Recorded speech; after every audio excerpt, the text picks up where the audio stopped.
I received a text message from my girlfriend's sister saying that she had already passed away.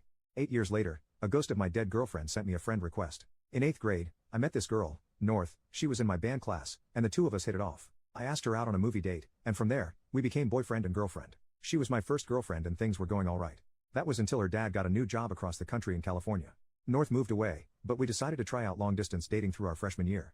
We were not built for long-distance dating. I couldn't protect her from bullies, hug her when she was crying, or tell her it was going to be alright when she told me about her depression. We argued about God knows what but decided to keep the relationship going because her dad was trying to transfer back closer to our hometown.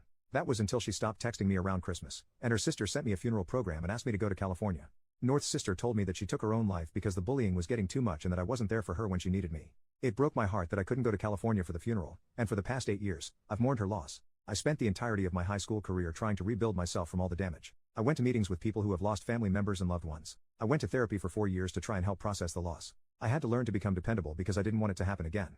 And after working on myself for 4 years, I asked out one of my classmates, Lucy.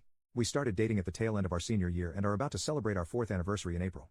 Last night, I got a notification from Facebook saying I had received a new friend request. I opened the app and found out that it was from the North. She looks older, but it's undeniable that there are pictures of her as an adult with her fiancé and her newborn daughter. I spent 8 years of my life believing that she was dead, but here she is with undeniable proof that she has been living a great life without me. My stomach is in knots, my heart is sinking to the ground, and my mind is racing, trying to figure out what happened and what I should do. Do I accept the friend request? Do I ignore it and try to move on? I feel completely lost and like my entire life has been a lie. I've spent the entire night looking at pictures of her and her family, floored that she would do this to me. Update 1. For now, I have decided to wait until Lucy gets home from work before I decide whether to accept the friend request. I want to know her thoughts, and I can always depend on her to keep me level-headed. But until then, I want to sort out my feelings. I remember the day that I found out about North's supposed death. A few days before Christmas, the snow just started to hit the ground. I remember walking to the edge of the neighborhood along Main Street. I sat on the sidewalk, watching the cars, thinking about how they wouldn't be able to stop if I walked onto the road.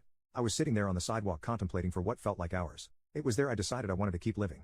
It was the most important choice of my life. But now, that choice feels hollow and meaningless. Every decision I've made since then has come from that choice I made 8 years ago, and now it feels empty and without promise. Update 2. I accepted the friend request. After Lucy and I talked about it, we agreed that the possibility of getting some closure would be worth it. So I accepted the friend request and sent out a text saying hello. About half an hour later, I received a notification that North responded. We started talking a bit about how our lives have been.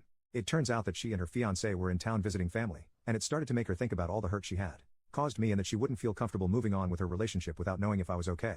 She tried to apologize, saying that we were dumb kids and that it seemed easier to ghost me instead of breaking up with me. She told me all about how, in some messed up teenage way, she thought giving me an explanation for her ghosting me would make it easier to move on, so she and her sister concocted the whole story. I told her about the years of therapy, the years of loneliness, and how guilty I felt when I started dating again. I told her about how I used to think she was the one for me, even through the nights of arguing, and that she left me more hurt than if she just threw me away. And I told her that I'm thankful to her in some weird way. Her death changed me for the better, and I would not be the man I am today if it wasn't for her. I then texted, having said that, I will not accept your apology. It's a shallow attempt to free your guilty conscience before you get married. If you were sorry, you would have said something sooner, you would have apologized sooner, or you would not have done it at all. You took the coward's way out, and I do not forgive cowards. She said she understood but hoped that one day I could move past the hurt she caused me and find it in my heart to forgive her. I took screenshots of the whole conversation and sent it to her fiancé. I don't know if he knows the story between me and her, but now he can have enough of an idea that they can start that conversation. I hope they figure out how to move past it. After all, they look very happy together, and the mistakes of a teenager should not affect her current life. However, I'd be lying if I said there wasn't a part of me hoping it would crash and burn. I know this is not the update some of you guys wanted. Some of you really wanted me to bully my way through the conversation or play mind games to fug with her. But that is not who I am or who I want to be. On the bright side, I can now truly move on from the relationship that cost me 8 years of my life and put the whole story of North behind me.